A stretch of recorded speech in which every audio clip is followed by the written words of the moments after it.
We will start the session in 2 minutes. Okay.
Hello हाँ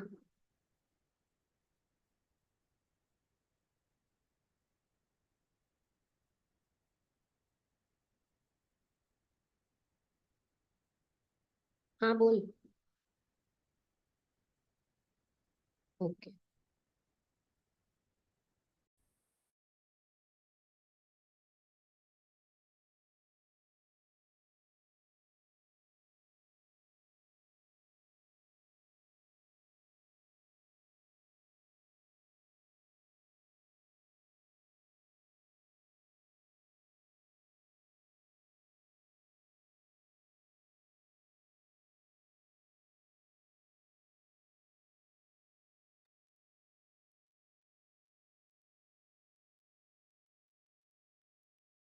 Good afternoon, everyone. I am Manisha Hinduja, the Secretary of the Society of Cardiovascular and Pulmonary Rehabilitation, and I welcome you all on this webinar, Nutrition in Pulmonary Rehabilitation. Nutrition is an important part of pulmonary rehabilitation. Optimum nutrition supports your respiratory system, immune system, and overall health. It complements the exercises that we teach the patients during rehab. On occasion of the Sarcoidosis Awareness Month, which is April, and also the World Health Day, which is on 7th April, we have planned to conduct this session on nutrition and pulmonary rehab. I invite Ms. Shivani Chaturvedi, the consultant dietitian, certified diabetes educator. She's got 19 years of professional experience. She's been an ex-consultant at Hiranandani Hospital, Bombay Hospital, Johnson & Johnson Specialities. Her approach is no size fits all. So that's the reason all diets should be tailor-made to the patients. It should fit individual requirement and choices in mind so that your eating becomes less cumbersome and more delightful. Thank you, Ms. Shivani Chaturvedi, for coming on a Saturday afternoon and conducting this session for us. I would also like to say the session would be further hosted by Ms. Ankita Asher. She's an executive committee member of the Society of Cardiovascular and Pulmonary Rehabilitation and consultant of cardiorespiratory rehabilitation at the Jupiter Hospital, Mumbai. Miss Shivani, you can start. You can share your screen and start the session. Thank you.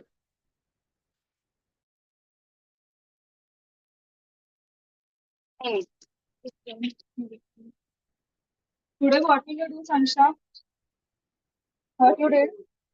What you did Thanks, last Manisha. I hope my screen is visible to everyone. Yes, it's visible. And I Okay. request all participants to keep themselves on mute. Thank you.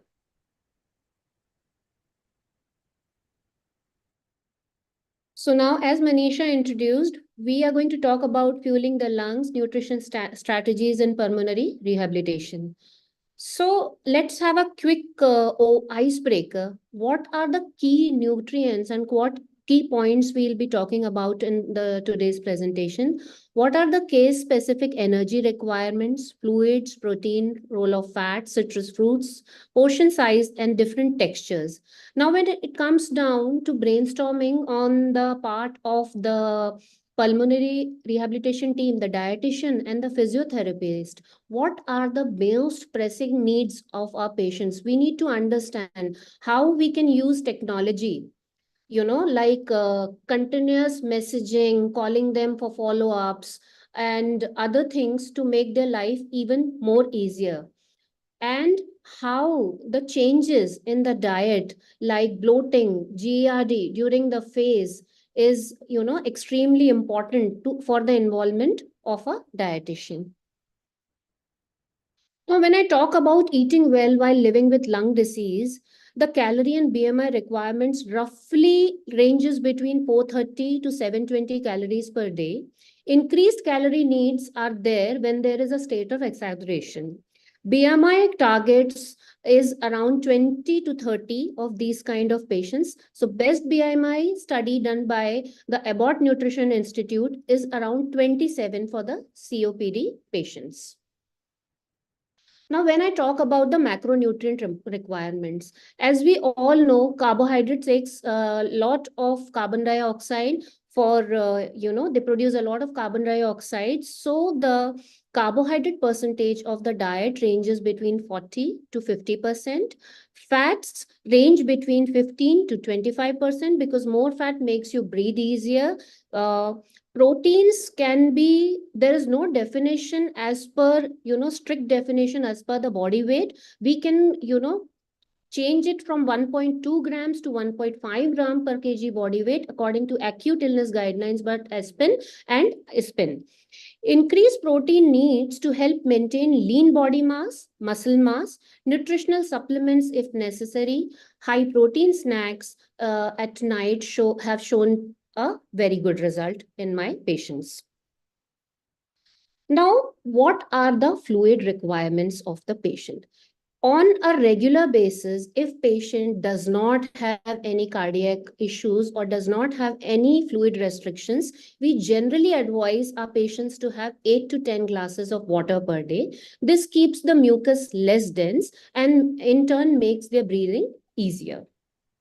Now, when it comes down to the antioxidant component, what are the dietary sources which we can include? So when it comes down to vitamin C, there's a lot of misconception. हम citrus fruit खा सकते हैं, नहीं खा सकते हैं. Of course, you can have citrus fruits like oranges, strawberries, broccoli, lychees, papaya, and lemon in your diet. When it comes to flavonoids, flax seeds and soya tofu are a very good source. When it comes to plant flavonols, blueberry, plums are a very good source, even having dark chocolate. Now, while we talk about the various nutrients, for the key importance for our patients is the portion size and also the texture of food. So when we talk about carbohydrates, semi-solids are generally easier to eat. A mixed vegetable khichdi along with some paneer or tofu is very easily tolerated by a patient as compared to some chapati or a dry cracker. If you're having any of the bread, dry crackers, it should be completely dipped in milk. Even if you're going to try a chapati, it can be, mixed with a little bit of dal and some pureed vegetables so that it becomes soft enough for the patients to chew. Pudding and definitely ice creams, there's a lot of misconception that we cannot consume cold food. So there's nothing like that. It can be a very good source of protein and calories in small servings. When we come down to fruits and vegetables, cook vegetables until they are soft. And if at all patient is still not able to tolerate them, we can mash or puree them. While it comes to fruit, banana is a soft fruit. But if a patient is not able to tolerate apple or kiwi, they can be made in the form of stew. And the oranges can be properly peeled, the skin can be taken out. Of course, we are, letting go of the fiber, but then they are getting the pulp of the fruit, which is very important. We can also make food smoothies and with the help of milk. The patients can also consume soft boiled fish and eggs and lentils. Now, what are the factors affecting nutritional intake in COPD patients? The social isolation. See, the patient is sometimes unemployed because of repeated hospitalization. He is housebound. He is not able to go to his office. So he feels very socially isolated. Sometimes there are symptoms of depression, anxiety, and loneliness are also seen in the patient. Dysphagia and fatigue are very, very, very common things, symptoms in our patients. When it comes to the pharmacological symptoms, dry mouth, oral thrush, and taste changes are the major challenges which patients come across. And as a dietitian, we have to guide them how they can overcome these. Now, when there is no appetite, when the patient says, I do not have any appetite to eat, I don't feel like eating, then what are the strategies one should follow? Drink only small amount of fluids at meals, which can make you feel full faster. So your fluids and water should be consumed in between meals. They should not be consumed along the meals. The supplements and shakes with snack between meals instead of with meals. Any supplement which you're going to give, any snack which you're going to give should be properly spaced.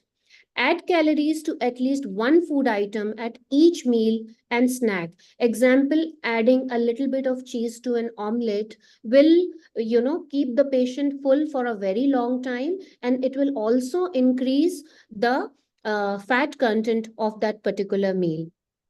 The favorite snacks of the patient, we can always, like Manisha mentioned, one size does not fit all. So we have to understand what the patient actually like, what type of snacks, what type of fruits, if they are permissible, what kind of fruit should be kept handy within their visual range, so that when they're hungry they can have it. Set up a schedule of times to eat or set timer for reminders to eat. It is very important because sometimes when there is patient is having a lot of cough, he is not able to eat. So setting up reminders in the early day helps us extremely.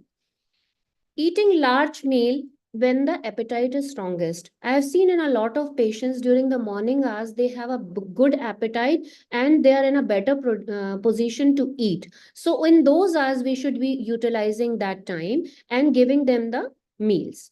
Make the meal experience pleasant. Now, eating well while with a lung disease, what we can do to reduce bloating? So, when we talk about carbonated beverages like sparkling water, juices, beer, and soda, patients do ask me all these questions. So, what we can allow our patients to have?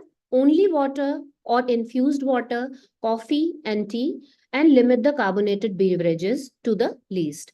Soaking beans in water can reduce the FODMAPs, which in turn can reduce the bloating. And also, the portion size should be monitored when we are advising the patients to consume these. Now, when it comes down to cruciferous vegetables, if they are cooked well, they are tolerated well. If the patient is not still willing to have them, there are better alternatives like spinach, cucumber, zucchini, and other vegetables. Some people with lactose intolerance do better with, butter, cheese. Of course, we have to keep in mind if they have any, cardiac problems, fermented dairy products, and if the patient is not able to tolerate milk and milk substitutes, so then almond milk, coconut milk, and soy milk are the best options. Now, when if a patient is, diabetic, so what can be done? Stevia is generally very easier to digest and has shown very good results. And if the patient is not diabetic, definitely honey, pure maple syrup in small portion can be given. And it is also at the same time very important what you eat that can cause bloating, but how you eat and how much you eat. Eat slow and chew more. Small bites of foods are easier to digest than larger chunks. So the patient should be very mindful of their eating, what they are eating, in what quantity they are eating. They should have it at a very slow pace. Of course, when there are no fluid restrictions, drinking more fluids between meals to help keep food moving in the GI tract. It may aids digestion and also helps, keep at bay the gas and bloating, and also keeps the mucus thin. Instead of having two larger meals, the patient should be having 4 to 6 small meals or 3 small meals and 2 snacks, so that it does not overload the GI tract. And in fact, the diaphragm has a little bit of wobbly space so that the patient does not feel breathless all the time. Now, what happens when the patient has shortness of breath? So, while eating or before the meal, before 1 hour of consuming food, we should be asking the patient to clear their airways before they consume any food. They should not be running around. In fact, they are not able to do, strenuous activities. But before consuming their meals, they should be quite relaxed. So, in the resting phase, the acceptance of food is better. Eat slowly, take smaller bites of food. It aids digestion. Choose foods that are easier to chew. So, as compared to roti and dal, a rice and a khichdi will be much better tolerated by a patient, or in the pureed form, which will be much tolerated by the patient. Sitting upright, sitting in the right position while eating to ease the pressure on your lungs is one of the very important features. Take break between bites, put your plate down and practice deep breathing. The patient should be doing deep breathing. If he is not able to eat at one time, they should take a break, try some deep breathing exercises and try to eat food again. Eat early in the morning if you are usually too tired later in the evening. Thank you. Thank you, Shivani. That was a very good presentation with very good insights of practical insights of how to handle certain questions when patients come to us. Yes. Now, this session we have conducted primarily to give gist of nutrition to all the fellow physiotherapists who are mainly into pulmonary rehab. And in our practice, we commonly see that patients have a combination of breathlessness, bloating, GERD is very commonly seen, plus constipation. So when a person comes to us and he says that, oh, he gets too tired, because he's constipated. So after passing motion or after using the washroom, he feels too tired or breathless. And our natural instinct is to tell them to increase the fiber intake and to increase the fluid intake. However, in certain patients, there is a lot of fluid restriction, and especially those with a cardiac comorbidity have fluid restriction going on. And along with that, when we say high fiber, next time the patient says that, oh, we have got bloating. Yes. So, that is the most common question that we face as a physiotherapist. So, thank you for putting light on that. Would you like to share any quick tips, like for snack options for these people who complain about constipation Yeah, so the and best lack of appetite. yes. So the lack of Hmm. appetite, see, hummus with vegetables is, a very good combination because you add olive oil. So it has healthy fats. It has good quality protein and it is very easy to prepare. Even a chickpea salad also is very easy. And we have to also explain the patient that they should not be going on general, symptoms which they hear. They should always be consuming food on regular basis to see whether they can tolerate those foods. And maybe some avocado toast or some things can be given to the patient. There are various recipes which we can explain to the patient, but then at the same time we have to work a lot on the patient's behavior, because lot of patients, due to general perception or listening to their neighbors or any social media post, they are generally confused that if we will have this, even before consuming a chickpea salad, they come and tell us, नहीं नहीं, इससे तो हमारा पेट फूल जाएगा, फिर हमको सांस लेने में तकलीफ होगा. So it is very important for us to explain the patient and also understand what kind of foods they like. So it's kind of a barter system, Ankita, between me and the patient, that I am going to allow you a little bit of that food which you like, but at the same time you have to ensure that you are consuming these foods on time. And of course, during phases, we can give patients probiotics because sometimes, we are not able to meet the needs, general fiber, 20 to 30 gram of fiber needs on a regular diet. So it is very important for the dietitian to explain the patient that, sir or ma'am, this particular time you're not able to meet the needs by food, so we need to put you on supplement. And that will ease off your constipation, because there are some fluid restrictions, you cannot consume extra fluids. But then there are also options with little bit of fluids, we can add little bit of chia seeds. Okay, so then one teaspoon of chia seed added in a glass of water also increases the taste content. If you are adding a little bit of cinnamon to it, the patient feels, because they have dry mouth, if they're sipping on those fluids, they also have some satiety that they are consuming something, they are having fluid, and at the same time we are providing them by the energy dense food which is chia seed. It's a very good source of fiber, protein, and healthy fats, omega 3s.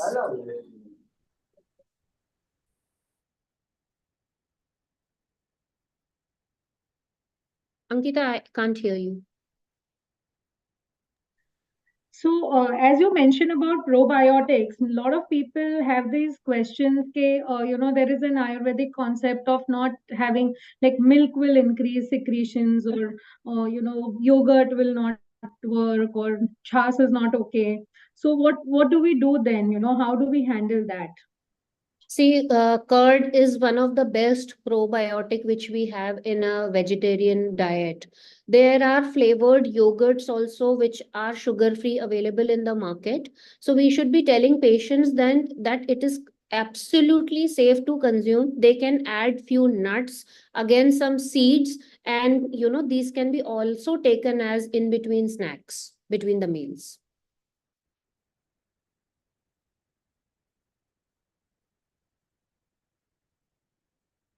You're on mute, Ankita, I guess. Okay, sorry. So, many times we also come across patients who say that, oh, we are so tired after eating. They have so much of resting energy consumption for breathing that the minute we tell them to do any other activity, they're not ready. And many times they would come and say that, oh, we get breathless even after eating food. How can we exercise? So that is when, at least in my practice, and I'm sure most of our physiotherapists would agree, that we have to counsel them in so many ways and explain them that whatever we are going to do is going to benefit them. So, is there something, that you usually work on, high energy density foods, and you prescribe small portions about that, of those foods. So, can you just put light on that? Yeah. Energy dense foods. See, energy dense food is like when we talk about an avocado. Okay. So it also helps, it has good amount of healthy fats. Sprinkling the bread which you're preparing or a chapati which you're making a roll out of an avocado roll with little bit of olive oil. So these are the ways you have to, teach the patient that how they can reduce the amount of carbohydrate in their meals and increase the amount of healthy fats. If they are going to simply make an omelette, so we can tell them, add a lot of mushroom, let add a little bit of spinach, add a little bit extra oil while you're preparing, and have it with a smaller size of bread. So it also, not only helps keep them, full throughout the day, it also helps, to the lower down the carbohydrate content of the meal. And if we are talking about the plate method, we have to explain the patient that if it is a 9 centimeter 9 inch plate, how much you have to full, with the healthy fats, with the proteins. And at the same time, like I mentioned while in my presentation, that there are lentils and legumes. There are options of having a small portion of grilled fish, grilled chicken, and they will not cause any bloating if they are consuming the right amount of fiber. So it is always about, consuming the nutrients in a balanced form, which we need to explain the patient. And ultimately, once they experiment with different foods, they make their own discoveries कि अरे ma'am आपने उस दिन बोला था ना, हमने उस दिन नहीं सुना, हमने अपने मन का किया, हमने ऐसे खाया. But then, when they realize what the, physiotherapist and dietitian is trying to make a point, what we are telling, then they come and then they listen to us. But then of course there's a trade in between, lot of trade in between the patient and the dietitian, that we like this particular food, we like this. So what is the best thing to do is I tell them to eat in a certain order. Okay, because the carbohydrates are always metabolized very fast in our system. So I always tell them, before your meals, 1 hour before your meals, you consume little bit of water with this, which has chia seeds. And when they are consuming food, I ask them to start with a protein and preferably a fiber, so that when they come down to eating carbohydrates, they can enjoy a khichdi, but at the same time their nutritional needs of fat and protein are met first. Okay. Okay. And can you just suggest to all of us that, many times we have been asked about question, ke, Acha, what time do we exercise? So, we always say that, oh, it is better that you keep one time for exercise, but, we have to adjust it according to the meals. And in these kind of patients, loss of appetite is very common. So, and after eating, they cannot exercise. And these patients, many of them are on steroids, they have diabetes, their sugars are high because of that. So, at that time, sometimes we do not understand, or we are not able to guide them how much portion of whatever meal they should eat before exercise, and for what should be the duration after the meal, like what should be the duration between exercise and the meal. So pre and post exercise, what should they consume? See, pre-exercise, the best thing to have is a fruit, because what all the carbohydrate is, excessive carbohydrate which is produced and absorbed in the body, will be quickly used in the form of energy while the patient is exercising.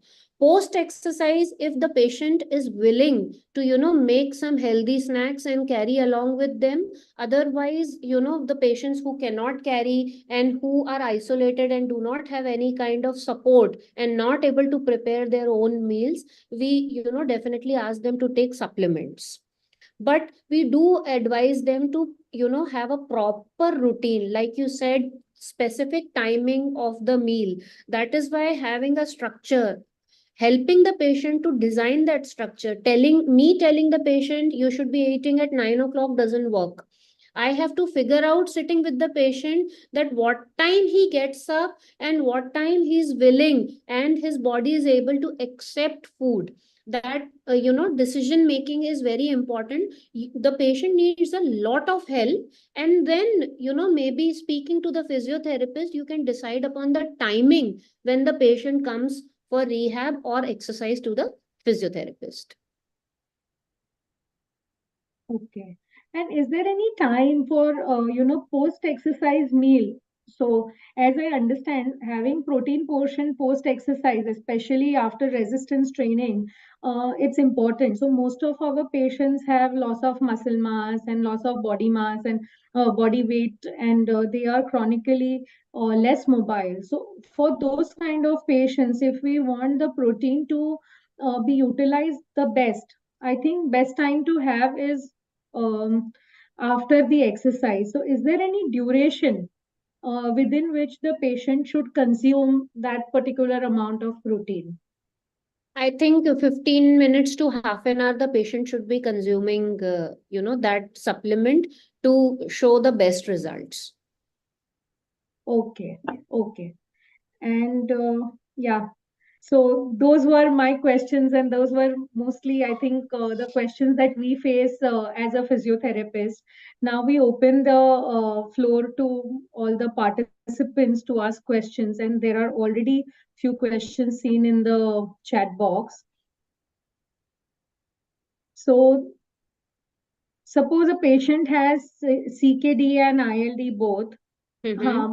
Protein intake, I think, CKD and ILD both, diet becomes very confusing because CKD patient is not permitted to have much proteins and fat, whereas ILD is also severe. So what should be done at that time? And usually these are have what fluid restriction also would be there. No? Also dry mouth at night. Yeah. Whether So, fish oil can be consumed. see, of course, any supplement can be consumed, but then there are supplements present for the CKD patients. We can, move the patient from a normal pulmonary care, to a, CKD specific, like resource renal, or if the patient is diabetic or has, also has a kidney problem, we can shift the patient to that supplement. And maybe we can ask the patient to chew a sugar free gum, and sip fluids in a very small quantity, and that should be spread according to the fluid requirement throughout the day. And they should not be gulping water ki ek glass leke pee liya. They should be sipping water. And sometimes it is just they have dry lips also. So a lot of patients, specifically with CKD, I advise my patients to you know quench that thirsty feeling. They should be applying a little bit of Vaseline over their lips. And Ankita, you will not believe me, it really does wonders to them, because they don't feel, thirsty all the time. So these are the few things can be done for a CKD patient. You're on mute. Can you give example of some Indian food items that this particular kind of patient can consume without harming the kidney and at the same time taking care of ILD? So the best foods will be paneer, tofu, and egg whites for this kind of patient, which they should be consuming and which will be safe for consumption. 100 Okay. grams of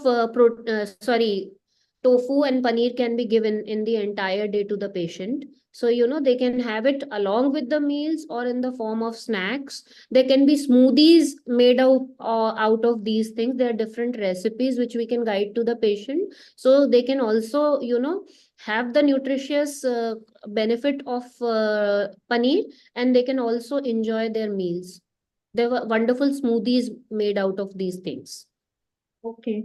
Any specific dals or legumes would you like to tell them to consume since it is CKD? Yeah. So see, you have to see the potassium levels of the patients. Then only, you can be very specific to be deciding upon, dals and everything, because they are very rich source of potassium as well. So Yeah. in little amount, maybe, 30 grams cooked portion of 100 grams of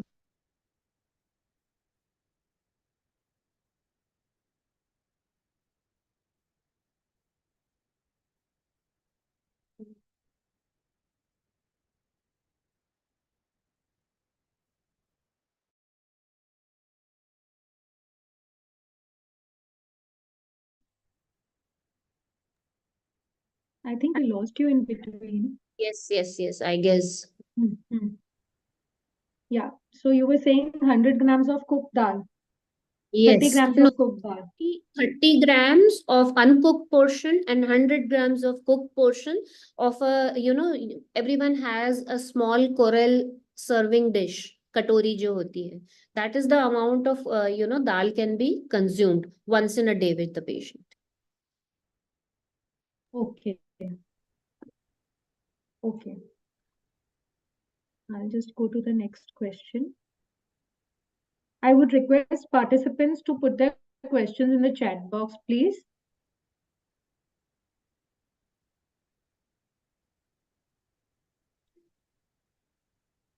So most of the ILD patients on antifibrotics have a lot of weight loss and muscle mass loss, Yes. and also loss of appetite. So would you give us any practical quick tips for our patients that we can tell them? See, the best thing is to motivate the patient when they are willing to eat and their body is accepting food. Because there are period of recurrent hospitalizations, but there are periods in which, patients have a good appetite basically, and they are able to eat. So that is the, only time which we can be asking patients to have their meals. And also, general tips which I have shared, that proper posture while eating, being mindful of what they're eating, because sometimes they are so depressed and anxious, they're watching TV and they're eating. So being mindful of the entire process, that what they are consuming and what is actually going inside their body, what quantity of food is going inside their body, whether they like it or not, the taste, texture, everything is very important for the patient to understand. Okay.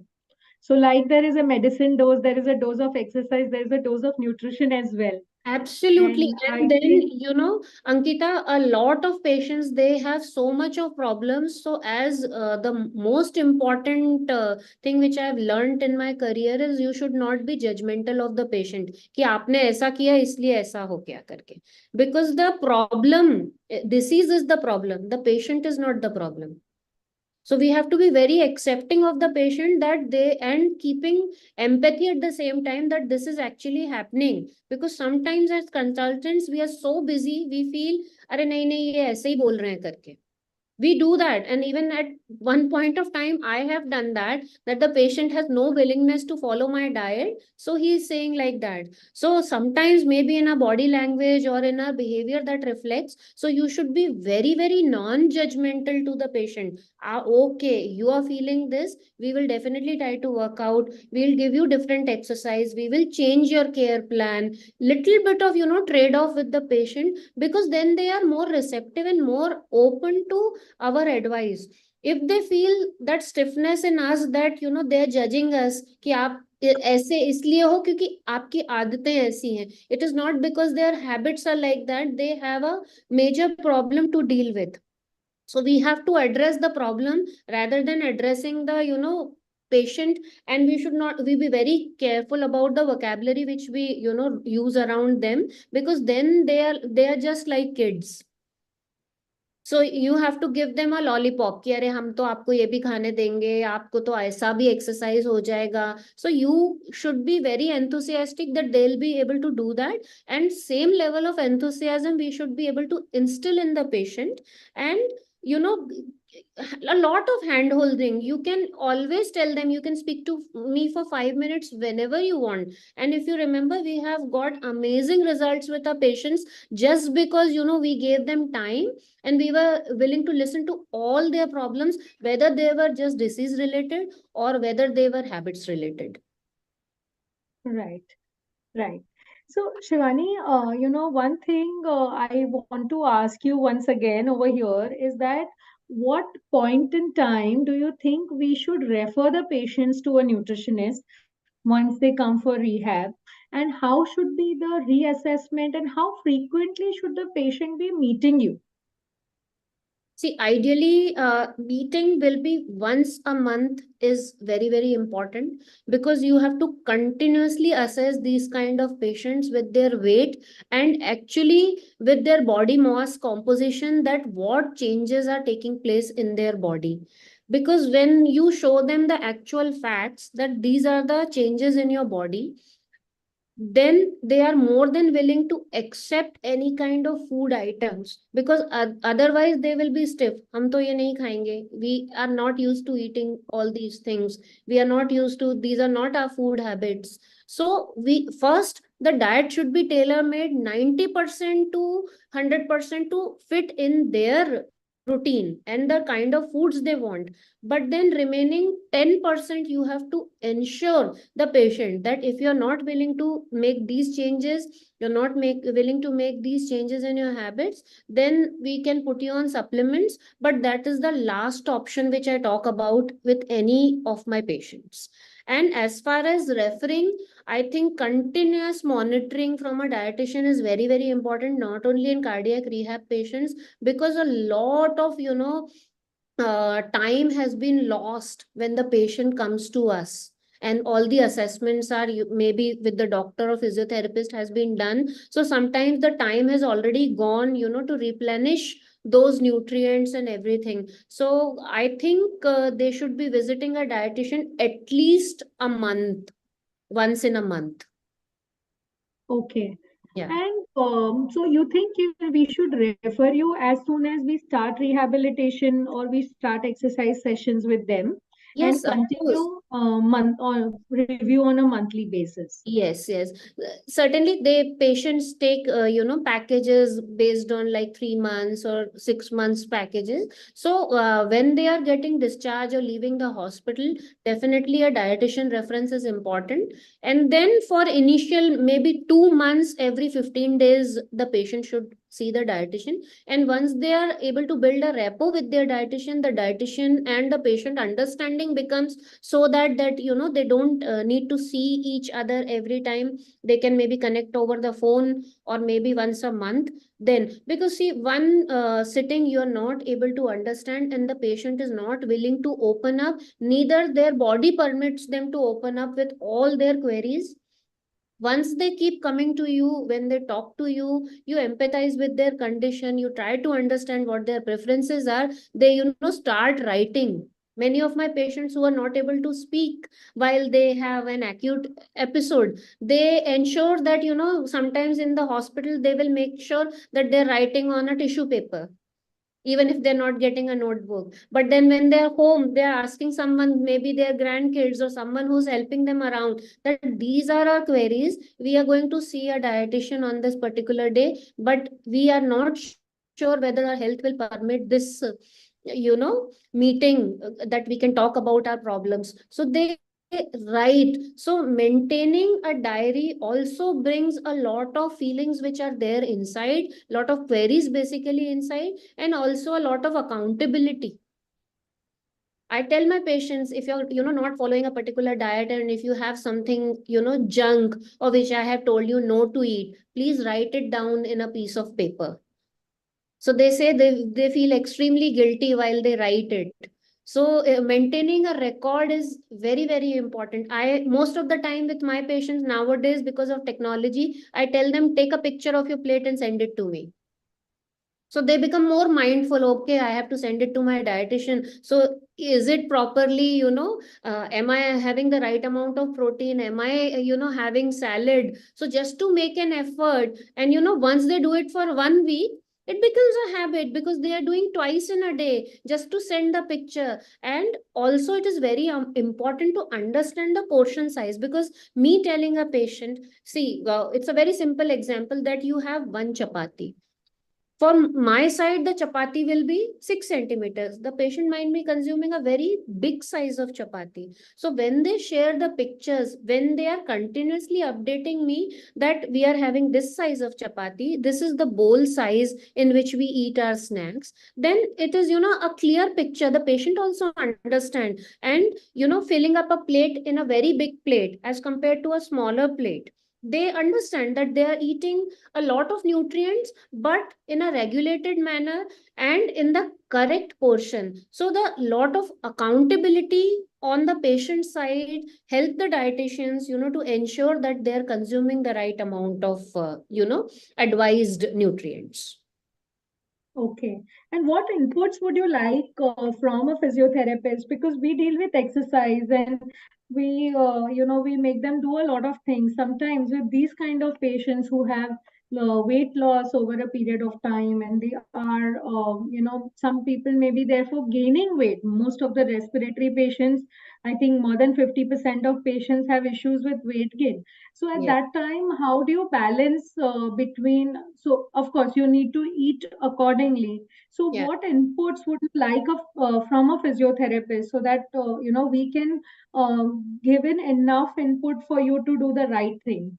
See, basically, I would like to understand what is the care plan of the patient which you are giving. So many times the patients come to you, and many times the patient they are exercising at home also. Maybe couple of days they're coming to the rehab, and couple of days they're exercising at home. So we need to ensure from the physiotherapist that what kind of exercises, because see, I have given you a range between 430 to 720 calories. But then what kind of physical activity the patient is doing, and if I'm advising that calories, whether the patient is willing to accept or the body is accepting it, it is very very important. So from the physiotherapist we need an input that we are providing this kind of exercise. Basis of that we can calculate that we have to increase these amount of calories and these amount of proteins in the patient's diet. So it goes like a hand in hand process. I have to tell you I have increased this much, because sometimes patient is eating enough but not able to exercise. So we have to be in constant touch with each other that these are the calorie requirements. And sometimes we have to, generally the patients are not able to eat, but we have to be very flexible in giving them the freedom to eat more intuitively that abhi humko bhook lag rahi hai. Because sometimes my patients they come and tell me, अरे उस दिन तो बहुत भूख लगा था but आपने तो इतना बताया था करके. So we have to always explain them that keep it intuitive. If you're willing to have a little bit of more, then of course not the wrong things, but then it's a gray area. Nothing is like black and white कि उसको खा के आप एकदम से कोई problem में आ जाओगे करके. Unless it's an acute phase, you can allow the patient and also explain them that we are not giving you limitless freedom to eat anything. But then if you just want to eat something, you are really craving for it, your body is willing to accept, we should definitely allow, because that otherwise that moment is just lost. Lot of times patients are not able to eat.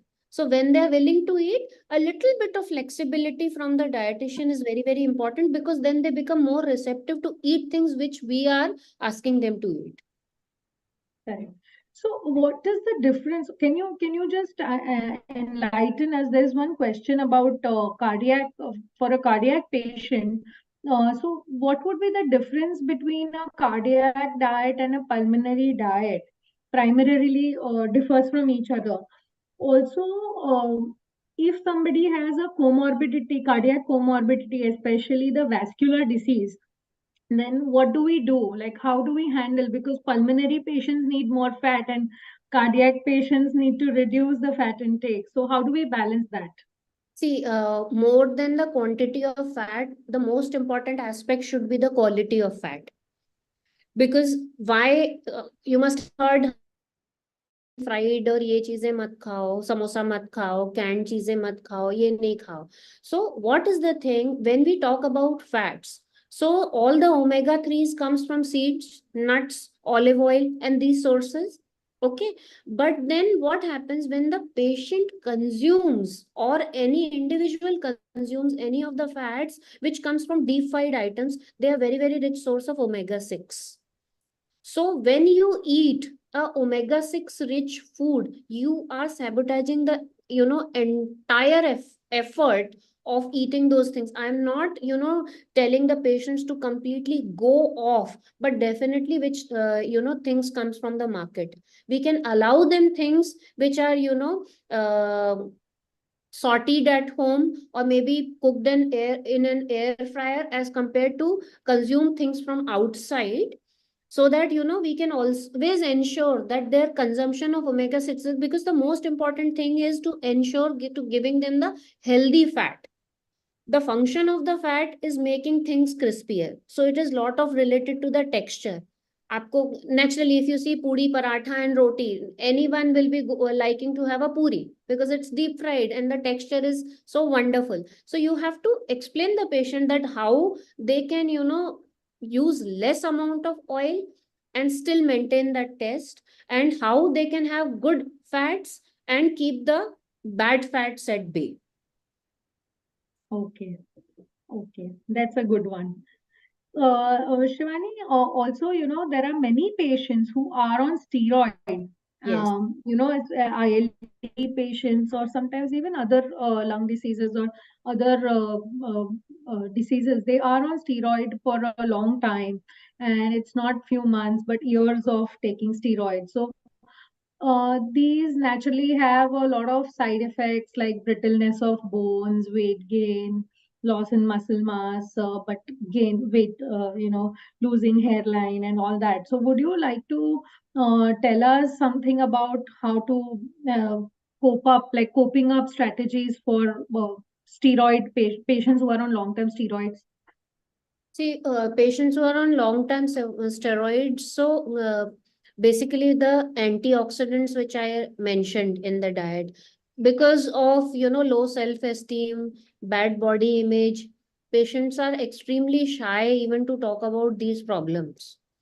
They are extremely vulnerable to even speak to their consultant, but they sometimes they open up in front of dietitians that whatever we do, everyone tells us the only solution is your behavior and lifestyle change.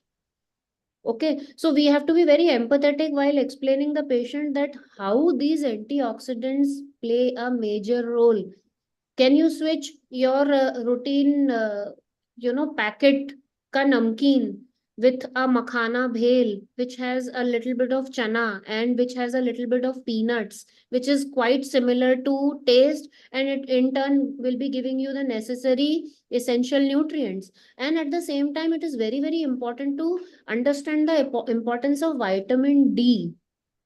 What all foods, because there are very limited foods like fishes and fishes like salmon, egg yolks, and then patients have multiple problems. So now if you see, I'm coming to a very different thing. 2015 WHO guidelines, they say different cholesterol levels, and if you see the 2020 guidelines, they talk about a different cholesterol levels. So what I tell my patients that they can maybe thrice a week they can have one egg yolk and two egg whites. So somewhere down the line we have to make that thing very clear to the patient, because the guideline is continuously fluctuating and changing. So if we want to give the patient, egg yolk has so many nutrients, vitamin D, vitamin E, and there are a lot of things in that yolk. But then just because the patient has also cardiac problems, they are told आप तो अंडा नहीं खा सकते, आपको तो cholesterol उससे बढ़ जाएगा. So you have to sit and explain the patient that let us try this for like 1 month and let us see how it helps.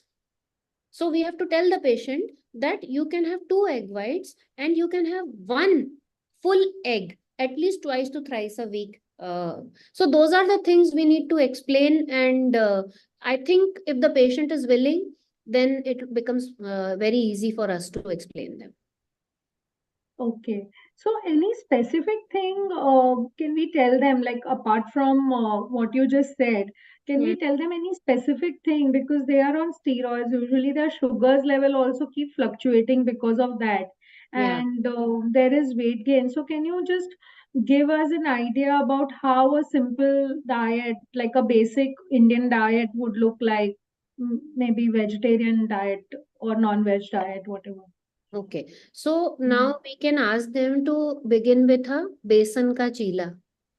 And I also forgot to mention, if they're making any idlis, so they can, incorporate millets into it.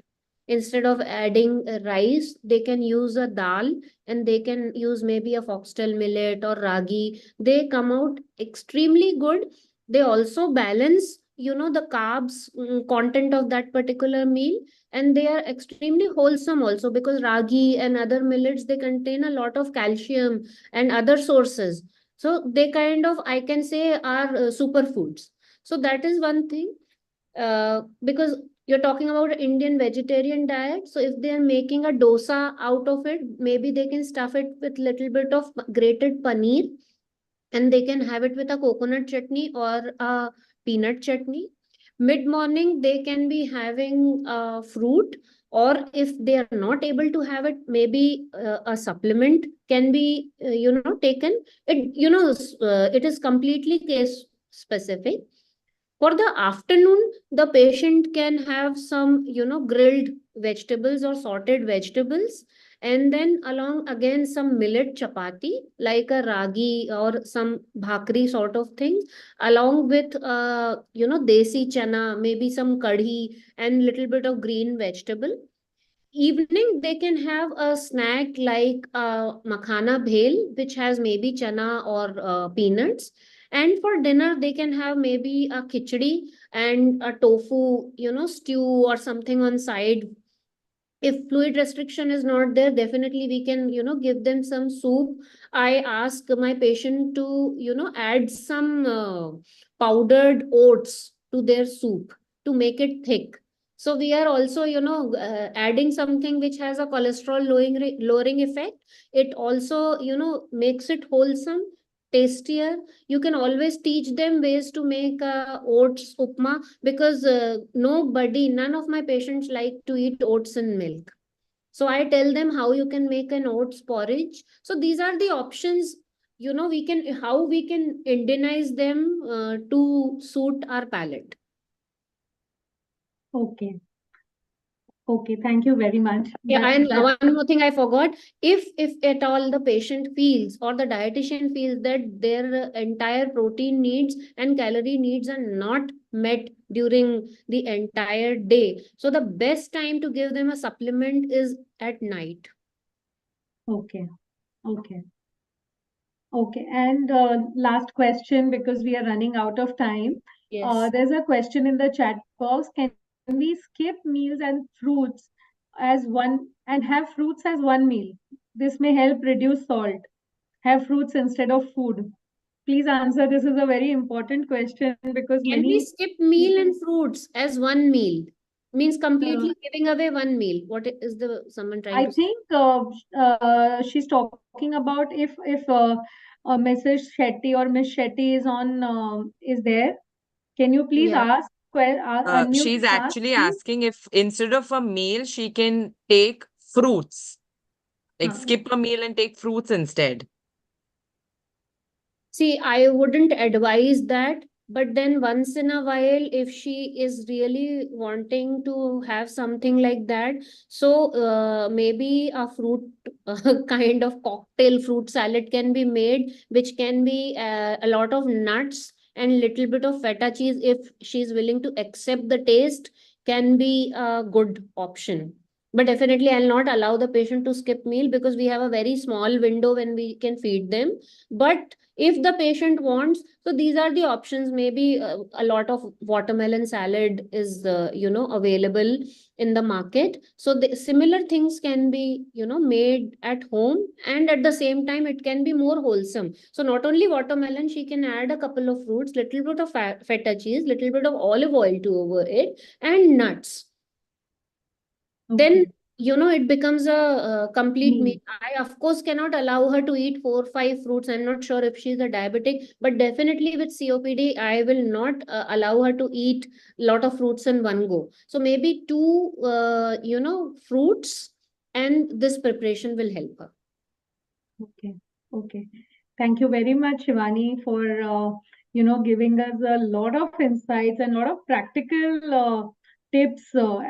Because we as a physiotherapist do understand basics of nutrition, but sometimes we do not know exactly how to counsel them or at what point of time should we send the patient to you.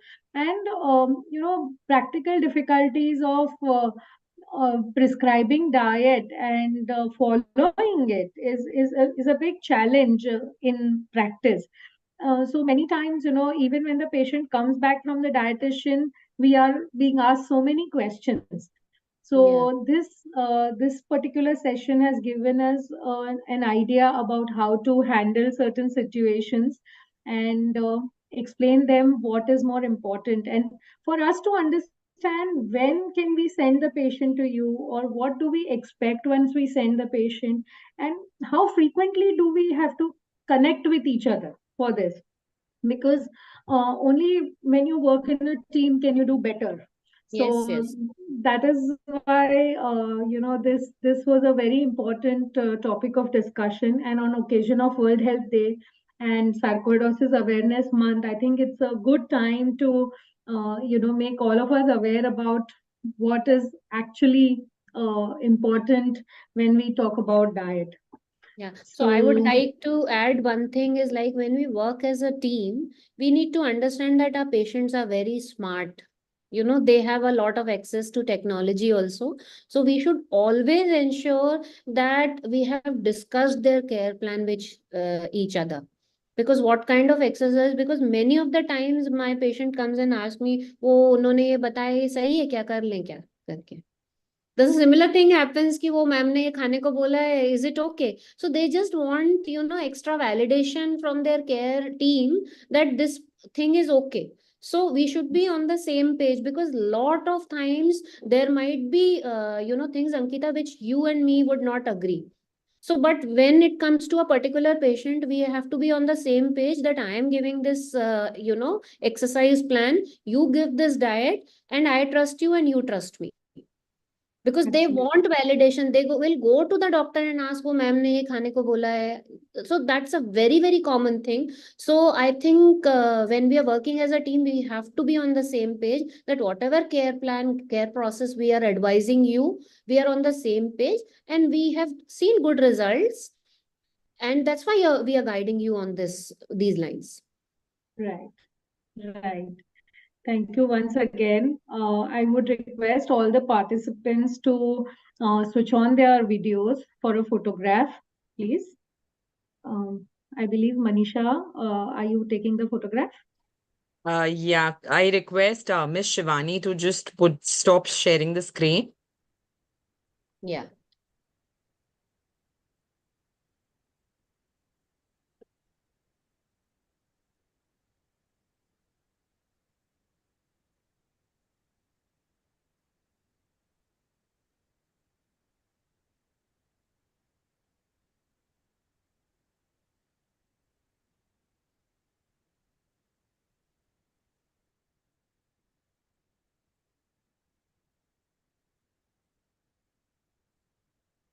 Done.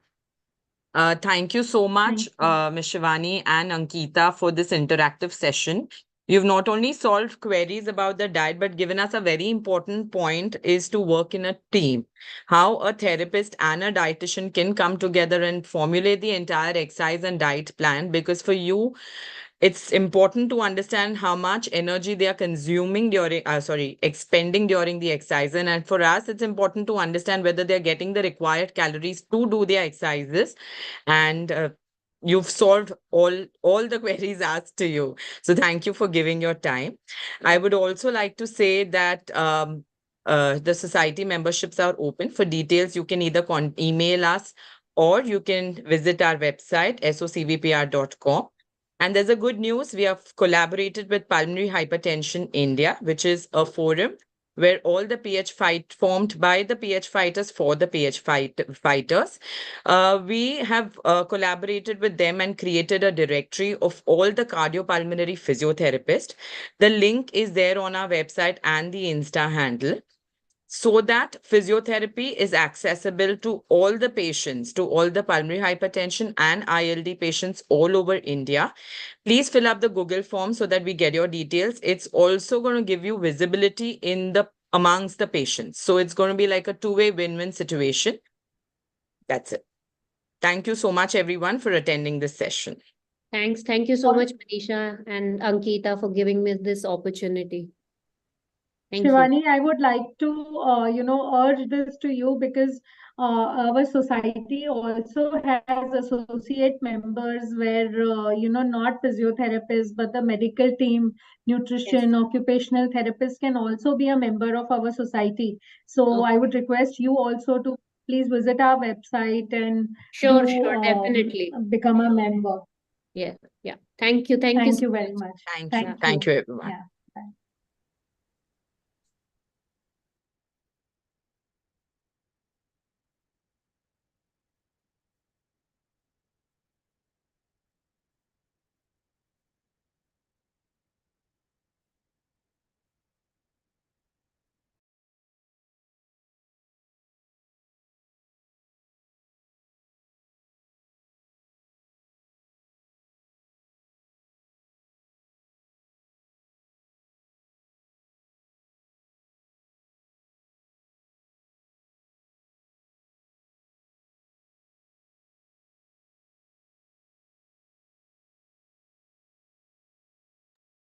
I request only the members of the SOCVPR, the founder members, to stay online and the remaining can leave the meeting.